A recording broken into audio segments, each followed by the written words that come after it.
Hello friends, मैं आपका mentor AK Singh और आज फिर हम अपनी EMRS की तैयारी करेंगे, यानी कि EMRS लाइब्रेरी की तैयारी करेंगे। और EMRS लाइब्रेरी का टॉपिक आज का हमारा फिर से दोबारा ये सब्जेक्ट क्लासिफिकेशन में। सब्जेक्ट क्लासिफिकेशन में हमारा टॉपिक क्या है? Subject heading list and their function. भैया सीधे सीधे बात ये है कि मैंने आपको कल बताया था सब्जेक्ट यानी कि सब्जेक्ट क्लासिफिकेशन को जब हम पढ़ते हैं एक तरह से सब्जेक्ट के तौर पर पढ़ते हैं, यानी कि डिनोट क्या करते हैं, सब्जेक्ट के तौर पर करते हैं। जैसे आपका DDC में क्या था? DDC में आपका 999000 यहाँ से लेकर यहाँ तक कर एक तरह से पूरे की पूरी वो क्या डिफाइन करा था, यानी कि डिफाइन उसे भी सब्जेक्ट के तौर पर कराया गया, पर डायरेक्टली नहीं, इनडायरेक्ट तौर पर। यानी ओके, किसी का थोड़ा सा साइलेंट कर लेते फ़ोन। तो इसमें क्या कहा है? 000 किसके लिए बताया गया है, 100 किसके लिए बताया गया, 200 किसके लिए बताया गया। यानी कि हर क्लासिफिकेशन को सब्जेक्ट के तौर पर माना गया है। यानी कि हमारी जो क्लासिफिकेशन है, आपको पता ही है कि कितने सारे क्लासिफिकेशन है, और क्लासिफिकेशन को याद करना कोई आम बच्चों का खेल नहीं है। मेनली आपको क्या 3-4 याद करने होते हैं, एक DDC, एक CC,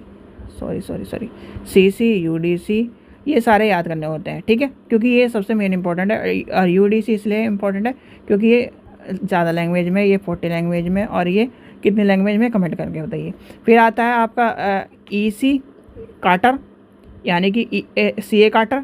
EC क्या है? Expensive classification, subject classification. LC यानी लाइब्रेरी एंड कांग्रेस क्लासिफिकेशन। और क्या है? Bibliographic classification. ये सारे क्लासिफिकेशन के नाम आपको मैंने सारे रटवा दिए थे, यानी कि बता दिया था आपको। कहानी यहाँ तक हमारी कहानी ख़त्म हो चुकी थी। अब आ रही थी यानी कि सब्जेक्ट क्लासिफिकेशन की। आपको मैंने बता दिया था सब्जेक्ट क्लासिफिकेशन का मतलब ये है कि भैया इंग्लिश है। ओके, थोड़ा जल्दी में गड़बड़ होती है। तो ये है इंग्लिश, तो इंग्लिश की क्लासिफिकेशन, हिंदी क्लासिफिकेशन, मैथ की क्लासिफिकेशन, साइंस की क्लासिफिकेशन, SST क्लासिफिकेशन, इसकी क्लासिफिकेशन, फलाना क्लासिफिकेशन, डिगड़ा क्लासिफिकेशन। ये क्या होगा? इसका मतलब ये है सब्जेक्ट स्पेसिफिक क्लासिफिकेशन को सब्जेक्ट क्लासिफिकेशन के तौर पर माना जाएगा। यानी कि जैसे आपकी ये एक अलमारी है, ये मैथ हिस्ट्री की किताब रखी है, तो इसका पूरा का पूरा क्लासिफिकेशन सब्जेक्ट क्लासिफिकेशन के तौर पर माना गया था। यहाँ तक आपको कहानी समझ में आ गई थी, कल प्रिंसिपल समझ में आ गए थे। अब इसकी कहानी के ऊपर हमने दोबारा कहानी, एक और कहानी पढ़नी है। आज का जो टॉपिक है, आज का टॉपिक क्या है आपका? आज का टॉपिक है subject SUBECT subject head in list and their function. हाँ, एक बच्चे का कमेंट आ रहा था कि है ना, वो TGT SS साइंस का होगा स्टूडेंट। भैया TGT साइंस में अगर आपके जनरल पेपर में यही सब चीज़ दी गई, जैसे जनरल अवेयरनेस दिया गया, रीजनिंग दिया गया, ICT नॉलेज, वैसे सबका सिलेबस वही है मेनली। तो जनरल पेपर का आपका सिलेबस सेम ही है, आप चाहे साइंस के हो, मैथ के हो, इंग्लिश के हो, हिंदी के हो, गणित के हो, विज्ञान के हो, किसी के भी हो। जनरल पेपर जो अगर सेम है तो सेम ही आपको तैयारी करनी है। वैसे मैंने SST की जब तैयारी कराने की सोच रहा था तो सेम ही था सिलेबस, तो सेम सिलेबस है तो आपका सेम ही रहेगा, ठीक है। तो जनरल पेपर का सबका सेम है, और जो लाइब्रेरी या चाहे किसी का भी हो तो आप उसकी तैयारी कर सकते हैं, ठीक है। तो अब क्या आ रहा था हमारा, यानी कि हम कहाँ पहुँच गए थे, यानी कि इसके यानी कि सब्जेक्ट क्लासिफिकेशन की आज टॉपिक की बात कर रहे थे, ठीक है। वो आपको मैं एक बार जब जनरल पेपर कराएंगे तब आपको मैं बता दूंगा। तो सब्जेक्ट क्लासिफिकेशन की हेडिंग की बात आती है, यानी कि subject classification subject heading list and there in function. भैया सीधे बताओ कि जब इसकी फंक्शन की बात आएगी तो आपसे क्या पूछा जाएगा? भाई देखो, सब्जेक्ट हेडिंग लिस्ट यानी कि सब्जेक्ट हेडिंग लिस्ट प्रिंटेड और publication list of the subject heading which, यानी कि विच में भी एक तरह से प्रोडक्ट क्या करती है, ऑथराइजेशन करती है मेंटेनेंस के लिए या फिर ऑर्गेनाइजेशन के लिए, शो करने के लिए। भाई ये सीधे सीधे बात है, आप कराने की स्टोर की, यानी कि आप जाते हो क्या बोलते हैं, ये मान लीजिए आप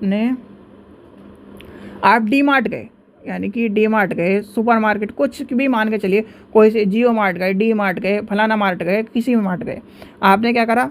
आप वहाँ जाकर जो अच्छा बायर होता है वो क्या करता है, घर से सामान की लिस्ट बना के लेके जाता है, ये लेना ये लेना ये लेना ये लेना ये लेना ये लेना ये लेना ये लेना ये लेना ये लेना ये लेना, इस तरह लिस्ट बना के रखता है।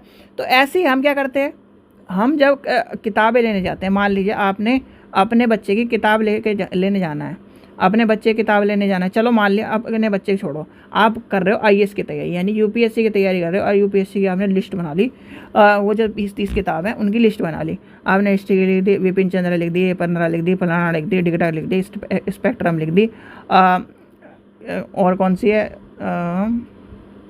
यानी सारी किताब लिख दी, सतीश चंद्रा पतीश चंद्रा सब लिख दी, ठीक है, आपने सब लिख दी। अब आप बुक स्टॉल पे गए, बुक स्टॉल पे या तो आप खुद ढूंढोगे या फिर इस तरह से ढूंढोगे, और अगर आपने वो लिस्ट यानी कि ये जो लिस्ट बनाई है वो कंप्यूटराइज बनाई है, तो क्या करोगे, पहले ए आएगा फिर बी, यानी सीरियल वाइज बनती चल जाएगी ऑटोमेटिक कंप्यूटर।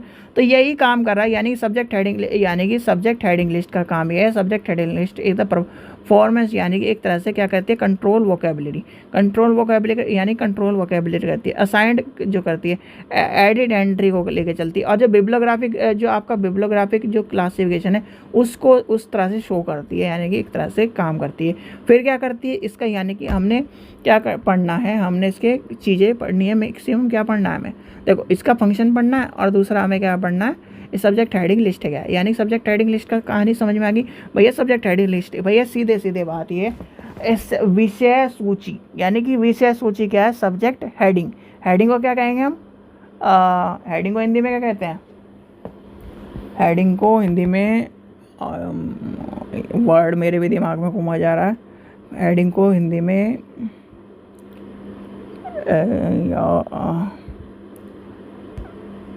चलिए हेडिंग ही मान के चलते हैं, तो हिंदी में भी मान के चलते हैं, तो यानी कि हाँ शीर्षक कहते हैं, तो शीर्षक कहते हैं, तो ये मान के चलिए कि क्या हो गया, विषय शीर्षक, लिस्ट को क्या कहेंगे, सूची, विषय शीर्षक सूची, विषय शीर्षक सूची को क्या कहेंगे भाई, ये विषय शीर्षक सूची है। अब विषय के शीर्षक की सूची बना दी, यानी कि सूची बना दी भैया, हमने सूची बना ली, जैसे मैंने अभी बुक की और इसकी सूची बनाई, अब उसमें लिख दिया ABCD EFGHIJ के अलावा मैंने भाई RST इस तरह लिख दिया भैया, ये समझ में आ गया। सब्जेक्ट हेडिंग लिस्ट क्या है, ये सब चीज़ समझ में आ गई होगी, छोटी सी कहानी समझ में आ गई होगी। अब इसमें क्या करेंगे भैया, जैसे आप इसको एक और तरह से समझिए, जैसे आपने ये मान के चलते हैं हम सभी ने, यानी कि English to Hindi, Hindi to English, Hindi to English, यानी किसी की भी डिक्शनरी यूज़ करियो, यानी कि डिक्शनरी यूज़ करियो, तो डिक्शनरी में क्या लिखा होता है, और आपसे बहुत से पेपर में भी ये जैसे टीचिंग एग्ज़ाम में क्या पूछ जाता है, जैसे मान के चलते हैं एक वर्ड ले लेते हैं कोई सा भी, चलिए अभी सामने ये दिख रहा है, ये वर्ड है आपका, ठीक है, और एक वर्ड है जैसे अभी कल किसके एक बच्चे का मैसेज आ रहा था, उसका नाम था आरुष, AAARUSH, ठीक है, आरुष, और एक का नाम था अमृता, ठीक है, ये नाम था। अब मुझे ये बताओ इसमें से पहले नंबर पे कौन सा आएगा, दूसरे नंबर पे कौन सा आएगा, तीसरे नंबर पे कौन सा आएगा।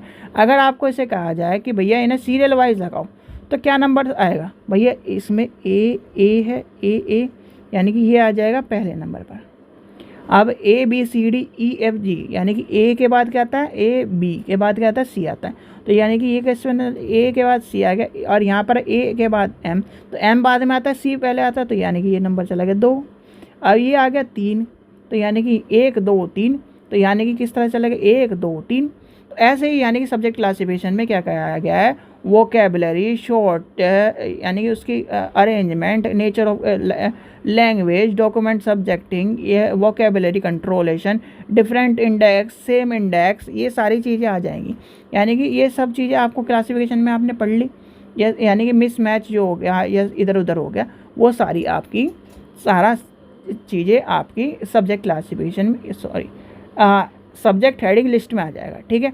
अब सब्जेक्ट हेडिंग लिस्ट के फंक्शन क्या हैं, यानी फंक्शन भी यही है। देखो फंक्शन ये है आपकी सुविधा, यानी कि easy to access, easy to use. और फिर क्या है, सब्जेक्ट लिस्ट, यानी कि सब्जेक्ट की लिस्ट बना, यानी कि सब्जेक्ट लिस्ट में होता है। दूसरा क्या है, इसे प्रिपेयर करना आसान है, प्रोवाइड करना इजी है। फिर इसके रूल्स जो हैं, रूल्स क्या नाम चलते हैं, वो भी आसान है। तो ये सब चीज़ें आपके आ जाएंगी, यानी कि सब डिवीज़न हो जाता है। जो एक तरह से जो ये है ज्योग्राफिकल, जो इस तरह की चीज़ें हैं वो सारी आ जाती है। और दूसरा, जब बात आती है सब्जेक्ट हेडिंग लिस्ट की, तो सब्जेक्ट हेडिंग लिस्ट में ध्यान रखना, टू ये जो है पॉपुलर सब्जेक्ट हेडिंग लिस्ट है। तो यानी कि library of Congress subject heading list, और 2 सब्जेक्ट हेडिंग लिस्ट के नाम पे आ जाते हैं। 2 आपसे पूछी जाती है, 2 पॉपुलर, POP, सॉरी POPO, एक minute, POPLUAR, popular subject HEADING heading list.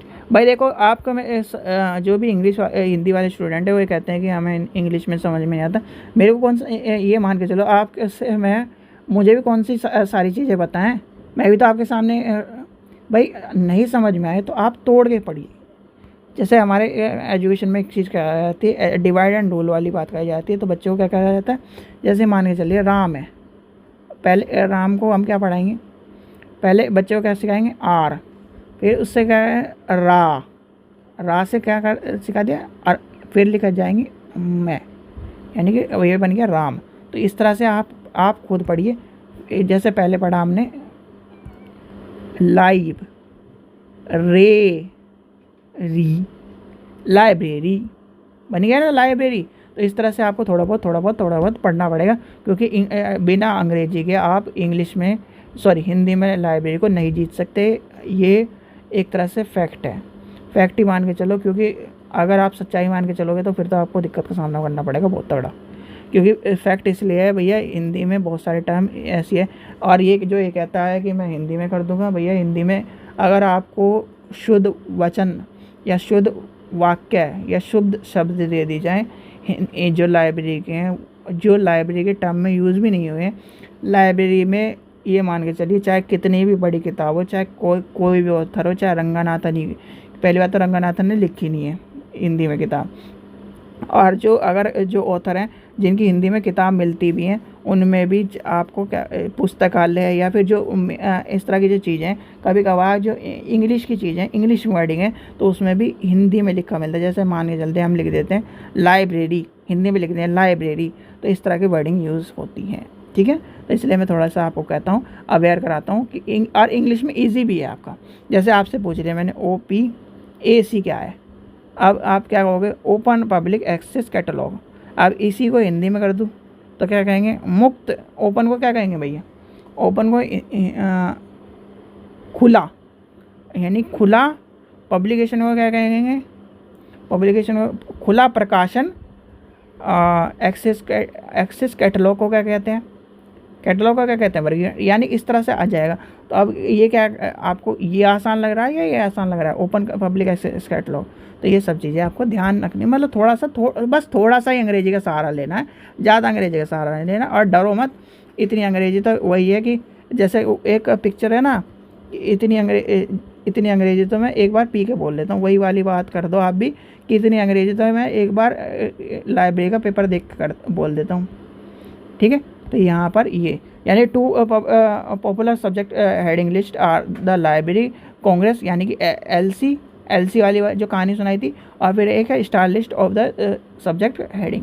ठीक है, ये आपके आ जाएंगे। और एग्जाम्पल भी वही आ जाए, एग्जाम्पल हो जाएगा, example based on library of Congress, sorry example भी लिख देता हूँ मैं, इतना टाइम नहीं ख़राब करते बच्चों का। Based on library of Congress subject heading following principle of assign subject heading as described in subject heading manual of library, L से लिख दूँ, चलो लाइब्रेरी ऑफ कांग्रेस, याद कर लेना। लाइब्रेरी ऑफ कांग्रेस बहुत बड़ा कांग्रेस का ये मतलब ये लाइब्रेरी क्लासिफिकेशन बहुत बड़ा है, ठीक है। अब इसमें सारे आपके आ जाएंगे, इंग्लिश लिटरेचर, हिस्ट्री लिटरेचर, ये सारे आपके इसके एग्जाम्पल के तौर पर आपको मिल जाएंगे, ठीक है। ये यानी कि ये सारी चीज़ थी आपकी सब्जेक्ट हेडिंग लिस्ट, यानी कि सब्जेक्ट हेडिंग लिस्ट के बारे में समझ में आ गए, ये समझ में आ गया, क्रॉस रेफरेंस सिस्टम समझ में आ गए, ये मिसमैच समझ में आ गया, सब्जेक्ट की यूजिंग समझ में आ गया, टर्म्स यूज़ हो गए, इंडेक्सिंग यूज़ हो गई, वोकेबुलरी कंट्रोल हो गया, ये नेचर लैंग्वेज हो गया, ओवरकमिंग हो गया, शॉर्ट हो गया, वोकेबुलरी हो गई, अरेंजमेंट हो गया, ये सब चीज़ें आपकी सब्जेक्ट हेडिंग लिस्ट में। भैया सीधी सीधी बात मान के चलो, सब्जेक्ट हेडिंग लिस्ट एक तरह की ये है कि सब्जेक्ट के बारे में क्लासिफिकेशन करना। दूसरी ये बात बताती है कि सब्जेक्ट हेडिंग लिस्ट आपकी डिक्शनरी पे चलती है, जैसे आपकी बिब्लियोग्राफिक क्लासिफिकेशन डिक्शनरी टाइप चलती है, वैसे ही आपकी यहाँ पर सब्जेक्ट क्लासिफिकेशन डिक्शनरी पे चलती है। जैसे अभी मैंने आपको एग्जांपल बताया, कहाँ गया वो एग्जांपल, ये वाला एग्जांपल, ये आपका सब्जेक्ट क्लासिफिकेशन इस तरह से चलता है, ठीक है। तो यानी कि ये कहानी आपकी ख़त्म हो चुकी है, और आज की जो यानी कि आज की क्लास के बाद आपका हो जाएगा पार्ट 3 इंफॉर्मेशन टेक्नोलॉजी बेस, ठीक है। इन्फॉर्मेशन, और जो बच्चे ये कह रहे हैं कि सर क्वेश्चन आंसर कराना सोचे, क्वेश्चन आंसर मैं इसलिए थोड़ा सा डिले कर रहा हूँ क्योंकि आपको जो क्वेश्चन आंसर के साथ साथ मुझे क्वेश्चन के पेपर भी देने हैं, यानी क्वेश्चन पेपर भी देने हैं। क्वेश्चन पेपर का मतलब ये है कि जितने भी दुनिया यानी इंडिया में लाइब्रेरी के पेपर हैं, लाइब्रेरी के पेपर कराने हैं, और जितने भी, एक चीज़ और, अभी भी लाइब्रेरी के पेपर, यानी कि ये मत देखिए, आपको क्या करना है, चैनल को विज़िट करना है, और चैनल में एक जगह ओल्ड पेपर की का प्लेलिस्ट बनी हुई है, उसमें सारे पेपर पढ़े हैं, लाइब्रेरी के पेपर पढ़े हैं, एजुकेशन के पेपर पढ़े हैं, यानी जितने भी पेपर हैं जो हमारे चैनल से रिलेटेड है, जैसे एजुकेशन का रिलेटेड है तो एजुकेशन के पढ़े होंगे, लाइब्रेरी के रिलेटेड है तो लाइब्रेरी के पढ़े होंगे, राजस्थान के पेपर कर लो सारे के सारे, जो कराए हुए हैं, रितु मैडम ने कराए हुए, चाहे किसी ने या मैंने कराए हुए, आप उन्हें कर लो। उससे क्या होगा कि भैया लाइब्रेरी कभी भी चेंज नहीं होती है, लाइब्रेरी का मतलब है हिस्ट्री, तो उसे ज़रूर करके रखना, और नहीं तो मैं अभी जब नए पेपर कराऊंगा तो उसको भी ध्यान में रखना, ठीक है बच्चों।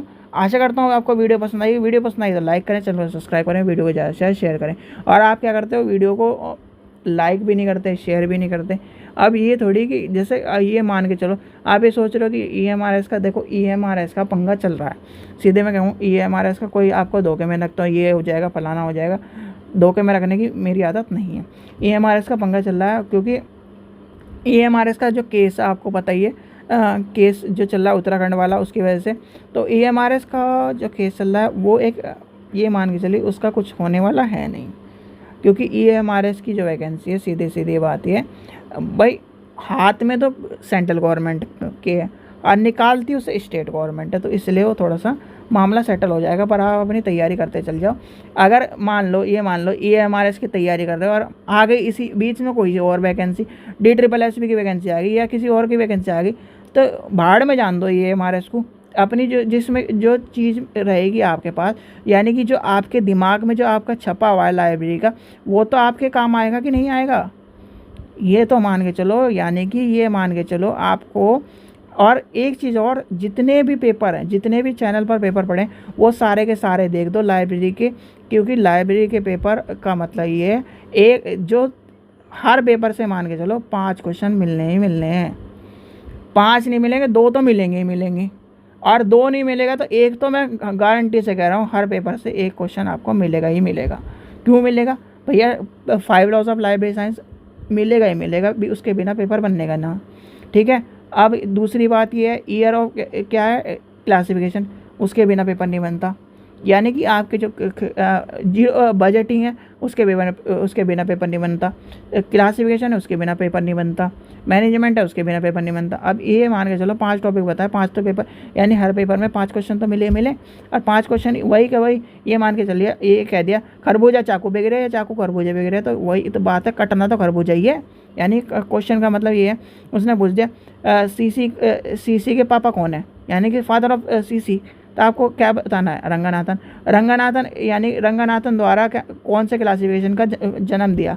अब ये क्या, यानी क्वेश्चन तो वही पूछा घुमा फिरा के, तो ये सब चीज़ें आपको एक तरह से पता होनी चाहिए, ठीक है। इसलिए मैं कह रहा हूँ जितने भी लाइब्रेरी के पेपर पढ़े हैं वो अपने चैनल पर जाइए, चैनल पे प्लेलिस्ट में जाओ, प्लेलिस्ट में आपको क्या नाम, जहाँ पर एक प्लेलिस्ट बनी हुई है ओल्ड पेपर के नाम से या प्रीवियस पेपर के नाम से जो बनी होगी, एक बार मैं चेक करके बता देता हूँ, 1 मिनट और आप रुकिए, क्योंकि अभी बहुत टाइम हो गया मैंने वो प्लेलिस्ट बनाए हुए।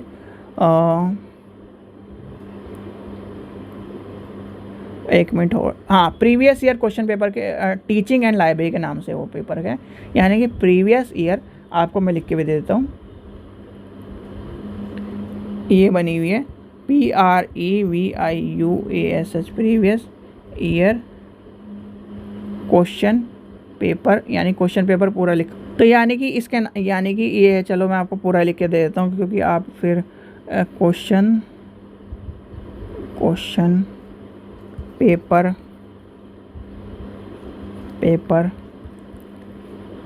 टीचिंग एंड लाइब्रेरी, इसके नाम से आपको प्लेलिस्ट मिल जाएगी, जाकर देख लेना, ठीक है बच्चों। और इसके साथ साथ आपको एक काम और करना है, जो आपकी UGC नेट लाइब्रेरी वाली, यानी कि UGC नेट लाइब्रेरी वाली, यानी लाइब्रेरी साइंस की एक प्लेलिस्ट बनी है, उसे देखना है। ये 2 आपको काम करने हैं, इसको ज़रूर करना शुरू कर दीजिए, यानी कि अगर आपको नंबर चाहिए, अगर आपको क्या नाम, ये मान के चलिए, और इन प्लेलिस्ट को कम से कम ये मान के चलिए, मैं बात कर रहा हूँ 5 तो आपको देखनी है इस तरह से कि आपको क्वेश्चन आंसर, मतलब आपको क्वेश्चन आंसर देखना है।